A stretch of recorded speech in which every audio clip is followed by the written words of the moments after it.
tous nos cœurs brûle cette espérance du retour de notre Sauveur. Différents faits divers nous interpellent et nous incitent à la réflexion. Ils annoncent un événement imminent et d'une grande importance. Mais comment l'analyser? En écoutant Jean-Claude qui, à la lumière de la Bible, t'accompagnera et te permettra d'être prête, d'être prêt pour le retour de Jésus. Note que les éditions spéciales sont disponibles sur YouTube. Quelle est la réponse 2? Le 2, c'est le chiffre. Je te salue fraternellement en Jésus-Christ, le Sauveur du monde.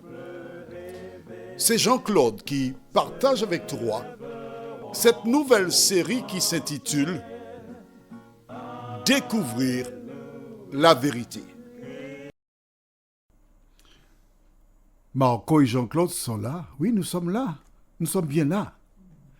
Aussi longtemps que Dieu nous conserve le souffle de vie, nous avons pour devoir de dire ce que Jésus a fait dans nos vies. Aujourd'hui, nous verrons de bon matin. Juste avant, prions. Notre Seigneur, notre Dieu, merci pour la parole. Merci pour la grâce. Merci pour ta présence dans nos cœurs et dans nos vies.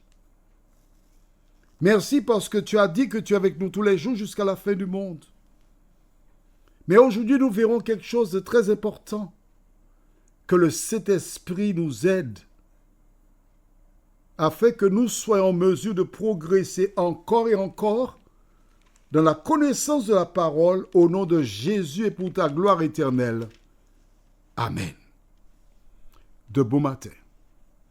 Alors, à plusieurs reprises, j'ai vu que toutes les fois que Dieu s'adressait à Abraham, il avait la même attitude. Allons d'abord voir dans le livre de Genèse chapitre 20.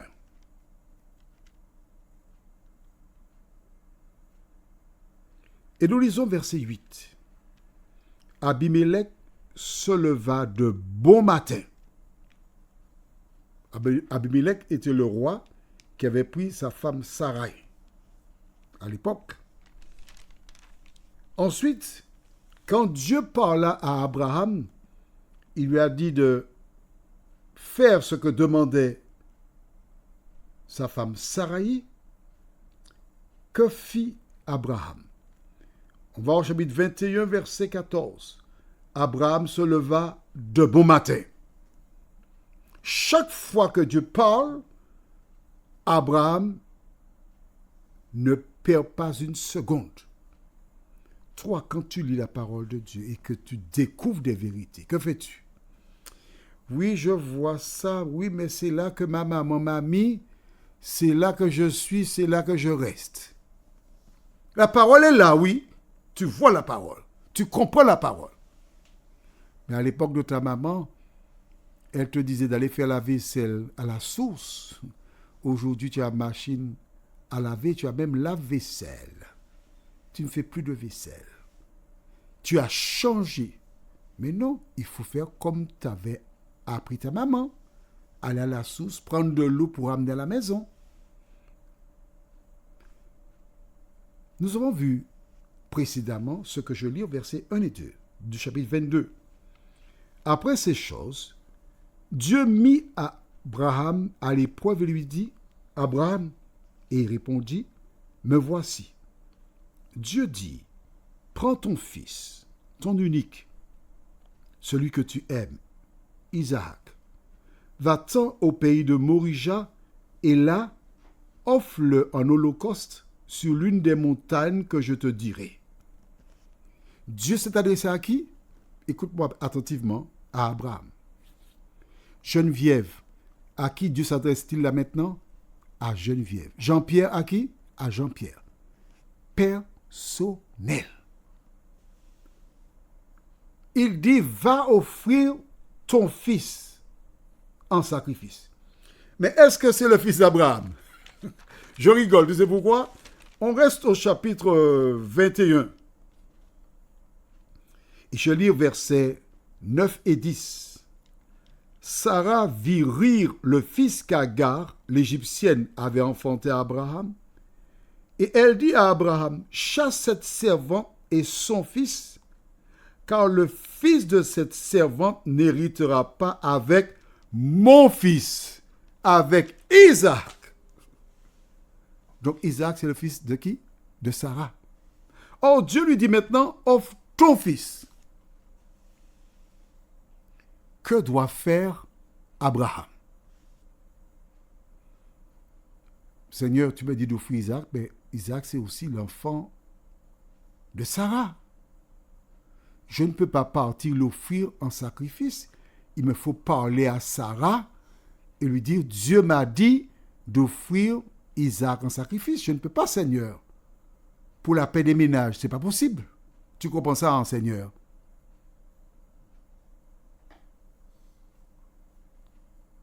Geneviève, Félix est un homme marié, tu le sais. Et Dieu s'adresse à toi personnellement et te dit, laisse tomber l'affaire. Tu vois, Abraham, de bon matin, il n'a pas perdu de temps. Il a obéi à l'Éternel. Geneviève, en restant avec Félix, tes enfants sont... Ils ne te le disent pas, mais ils en souffrent parce qu'à l'école, d'autres enfants se moquent d'eux. Autour de la maison, des gens en parlent. Et tu es catalogué. Alors que Geneviève, si tu obéis à Dieu, il a le pouvoir de te donner mieux que Félix. Tes enfants auront un autre exemple. Ils apprendront la crainte de Dieu et ils ne souffriront pas. Isaac est l'enfant de Sarah et d'Abraham. Mais l'Éternel s'adresse à Abraham seul. Il lui dit, fais comme ça. Qu'a fait Abraham? Nous verrons ensemble le verset 3. Mais ce que fait Abraham, c'est la même chose que tu dois faire. Quand Dieu s'adresse à toi personnellement, tu dois agir. Lisons verset 3. Abraham se leva de bon matin, sella son âne, et prit avec lui 2 serviteurs et son fils Isaac. Il fendit du bois pour l'holocauste et partit pour aller au lieu que Dieu lui avait dit. Imagine. Si Abraham avait attendu le lever du jour, dit, Sarah, chérie, réveille-toi mon amour. Passez sa main à chevelu, lui fait un petit bisou. Sarah, Dieu m'a parlé cette nuit. Ah oui, qu'est-ce qu'il t'a dit? Tu m'as dit d'aller offrir Isaac en sacrifice. Comment? Isaac, viens ici. Isaac, viens ici, Isaac. Couche-toi près de ta maman et ne sors pas de là. Ne va nulle part avec ton papa parce qu'il veut te tuer, Isaac. Ne papa, reste avec moi. Jamais, Abraham, tu es malade. Il y a une maladie. Tu as le début de la maladie d'Alzheimer. Sors de là, Abraham, et puis laisse mon fils tranquille. Sarah aurait laissé Isaac partir. Jamais. Abraham n'en a pas parlé à Sarah. Geneviève, écoute-moi, je t'en prie. Tu as un ciel à gagner. Jean-Pierre, toi aussi, écoute-moi. C'est vrai que le diable t'a permis de rencontrer une femme hors pair. Geneviève, tu as rencontré un homme hors pair. Tu es heureuse. Jean-Pierre, tu es rude, j'entends tout cela. Je comprends. Parce que lorsque le diable prépare un piège pour toi, il veille à ce qu'il te tienne pour que tu ne partes pas. Mais aujourd'hui, tu vois comment Dieu te parle. Dieu s'est adressé à Abraham et Abraham s'est levé. Il a obéi à la parole de Dieu. Toi, qui dans ton activité professionnelle, tu piques des sous dans la caisse, tu triches. L'heure est venue pour toi d'arrêter. Car 100 ans pour le voleur, un jour pour le maître. Un jour on découvrira. Un jour tu seras traîné dans la boue. Tes enfants souffriront. Tes parents souffriront. Tu n'auras plus de ressources ni de source de revenus. Je t'en supplie. Prends le temps pour te tourner vers l'Éternel. Prends le temps pour obéir à la parole. Et ne renvoie pas à demain. Abraham s'est levé. Il a pris tout ce qu'il fallait. Alors, généralement, lorsqu'on parle de sacrifice, il y a un agneau.